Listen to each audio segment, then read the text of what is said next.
Good morning students. हम वाक्य के बारे में पढ़ रहे थे। वाक्य के अंतर्गत हमने वाक्य की परिभाषा और उसके अंक के बारे में पढ़ा था। आज हम वाक्य के भेद के बारे में पढ़ेंगे। वाक्य के 3 भेद होते हैं, ध्यान में रखना। वाक्य के 3 भेद होते हैं, क्रिया के आधार पर, अर्थ के आधार पर और रचना के आधार पर।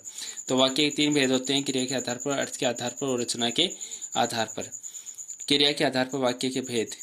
तो क्रिया के आधार पर वाक्य के 3 भेद होते हैं, ध्यान में रखना है। वाक्य के भी 3 भेद होते हैं, क्रिया के आधार पर, अर्थ के आधार पर, रचना के आधार पर। और क्रिया के आधार पर वाक्य के 3 भेद होते हैं, जिनमें आता है कर्तृवाच्य प्रधान वाक्य, क्रमवाच्य प्रधान वाक्य और भाववाच्य प्रधान वाक्य। ठीक है, तो वाक्य के 3 भेद होते हैं और क्रिया के आधार पर वाक्य के 3 भेद होते हैं। सबसे पहले हम कर्तृवाच्य प्रधान वाक्य के बारे में पढ़ लेते हैं। कर्तृवाच्य, इसमें देखो कर्तृ का अर्थ कर्ता से होता है, तो आपको ध्यान में रखना है कि कर्तृ का अर्थ कर्ता से होता है। जब वाक्य में प्रयुक्त क्रिया का सीधा व प्रधान संबंध कर्ता से होता है, अर्थात क्रिया के लिंग वचन कर्ता कार्य के अनुसार प्रयुक्त होते हैं, उसे कर्तृवाच्य प्रधान वाक्य कहते हैं। इनमें समझ गए होंगे आप। जब वाक्य में प्रयुक्त क्रिया का सीधा प्रधान संबंध, यानी क्रिया का जो सीधा संबंध है वो कर्ता से होता है। क्रिया का सीधा संबंध किससे होता है? कर्ता से होता है। और जिसमें क्रिया का सीधा संबंध कर्ता से होगा वो कर्तृवाच्य प्रधान वाक्य होगा। इसमें क्रिया के लिंग वचन कर्ता कार्य के अनुसार प्रयुक्त होते हैं। क्रिया के लिंग है, वचन है, वो किसके अनुसार प्रयुक्त होंगे? कर्ता कार्य के अनुसार। कहने का मतलब क्रिया का सीधा संबंध है वो कर्ता से होगा। जैसे रमेश पुस्तक पढ़ता है, तो रमेश पुस्तक पढ़ता है, तो इसमें पढ़ता है क्रिया का सीधा संबंध है वो रमेश से है। रमेश क्या है? करता है। तो इस क्रिया का सीधा संबंध कर्ता से होने के कारण ये हो गया कर्तृवाच्य प्रधान वाक्य। श्याम बाजार जाता है, इसमें जाता है क्रिया का सीधा संबंध किससे है?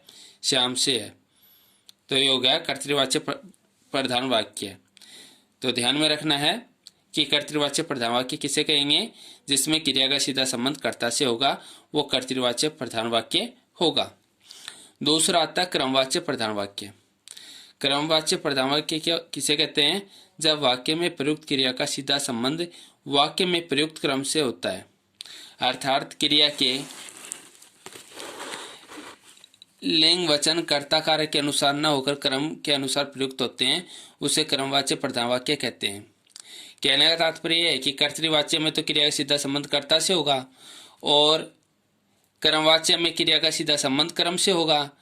जैसे सुरेश द्वारा पुस्तक पढ़ी जाती है, तो इसमें पढ़ी जाती है क्रिया हो गई, इसका सीधा संबंध पुस्तक से। क्या पढ़ी जाती है?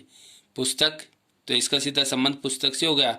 सुमन से गाना गाया जाता है, गाया जाता है, ये क्रिया हो गई। क्या गाया जाता है? गाना गाया जाता है, तो गाना क्या हो गया? कर्म हो गया, तो ये हो गया क्रमवाच्य प्रधान वाक्य। तो जिसमें क्रिया का सीधा संबंध क्रम से होगा वो क्रमवाच्य प्रधान वाक्य होगा। और इस प्रकार के वाक्य होंगे, सुरेश द्वारा पुस्तक पढ़ी जाती है, सुमन से गाना गाया जाता है, इस प्रकार से जो वाक्य होंगे वो क्रमवाच्य प्रधान वाक्य होंगे।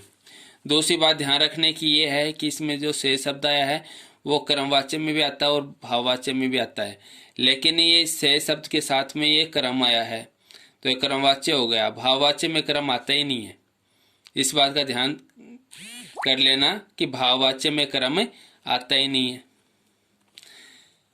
तो आप समझ गए होंगे। यदि इसी को हम कर्तृवाच्य में बदलें तो क्या होगा? जैसे क्रमवाच्य में ये है सुरेश द्वारा पुस्तक पढ़ी जाती है, इसको अपन कर्तृवाच्य में बदलेंगे तो क्या होगा? सुरेश पुस्तक पढ़ता है। सुमन से गाना गाया जाता है, इसको अपन कर्तृवाच्य में बदलेंगे तो क्या होगा?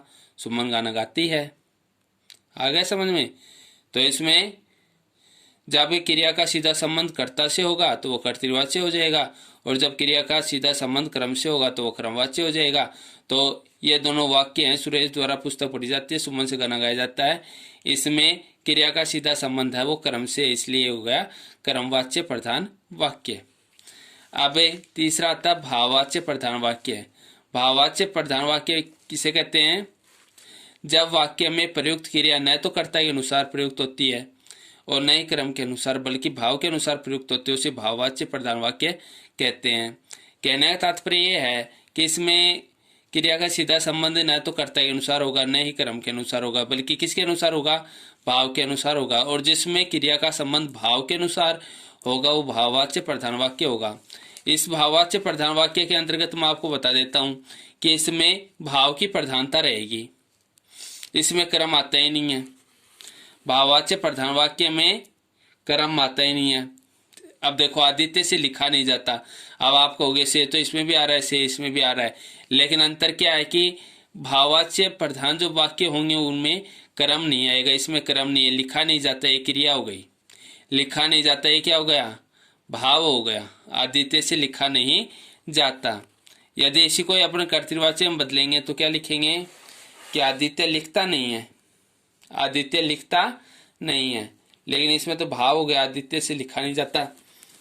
ऐसे ही दूसरा है सोहन से चला नहीं जाता, तो चला नहीं जाते क्रिया हो गई, तो इसमें भाव की प्रधानता हो गई, चला नहीं जाता। तो इसको अपन कर्तृवाच्य में बदलेंगे तो क्या लिखेंगे, सोहन चलता नहीं है, सोहन चलता नहीं है, और भाववाच्य में हो जाएगा तो हो जाएगा सोहन से चला नहीं जाता। तो आपके समझ में आ गए होंगे। एक बार फिर से ध्यान दे लो इसमें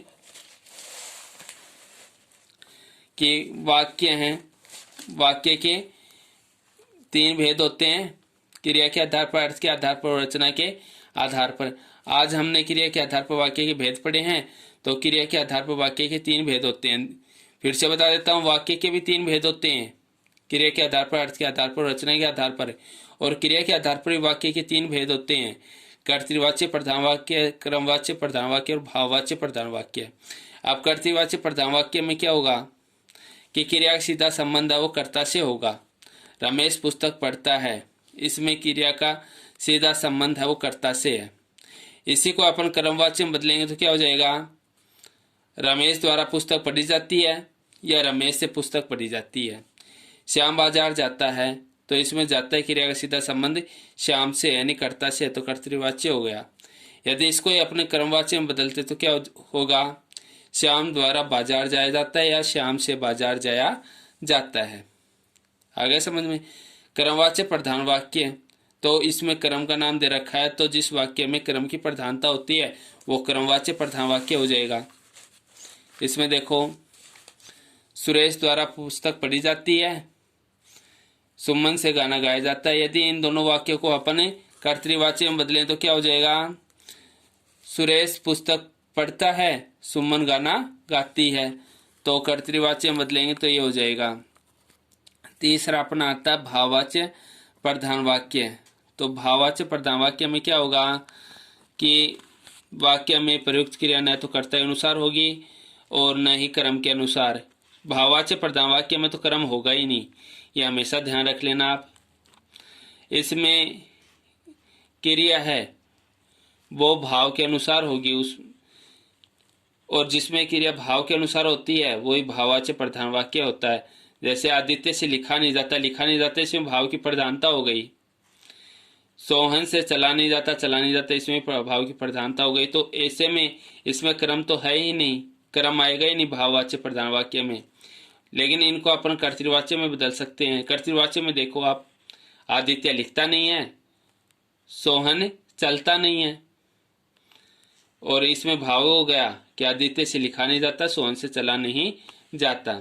तो आपको इनको अपनी नोटबुक में करना है और समझना है, और जो कर्तृवाच्य, क्रमवाच्य, भाववाच्य की जो परिभाषाएं हैं वो याद करनी है, और किस प्रकार से कर्तृवाच्य को हम भाववाच्य में बदल सकते हैं, भाववाच्य को कर्तृवाच्य में बदल सकते हैं, कर्तृवाच्य को क्रमवाच्य में बदला जा सकता है, क्रमवाच्य को कर्तृवाच्य में बदला जा सकता है।